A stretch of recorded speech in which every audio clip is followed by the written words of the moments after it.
il faut pas oublier que les gens aujourd'hui, ils sont pas dans le même état psychologique qu'au mois de mars. Ils sont encore dans les conséquences du premier confinement et de la première vague. C'est même pas encore des séquelles, hein, on est encore dans les conséquences. Et du coup, ils sont beaucoup plus fragiles et sensibles. Et c'est ça qui est compliqué. Il y a, à mon sens, plusieurs facteurs qui jouent sur la difficulté du deuxième confinement. Le premier, c'est la compréhension. Quand vous comprenez pas quelque chose, en tout cas pas totalement, vous avez du mal à y adhérer d'un point de vue rationnel et d'un point de vue émotionnel. Ensuite, les gens, il y a une sorte de déception.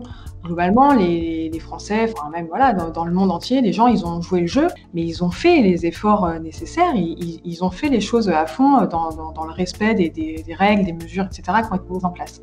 Et là, de reconfiner, ça peut être vécu comme une sanction, comme une punition. La troisième chose, c'est la peur. Il y a une peur à un instant T, d'un point de vue sanitaire, d'un point de vue santé, sur la maladie en elle-même, chacun par rapport à soi et puis par rapport aux proches. Et il y a peur aussi sur les conséquences qui vont être majorées, surtout d'un point de vue économique.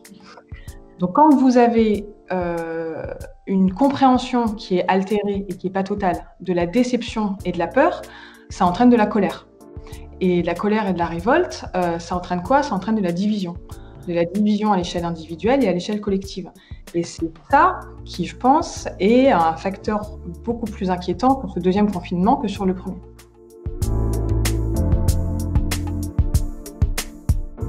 Alors moi, je pense qu'une des clés pour l'épreuve, c'est la confiance.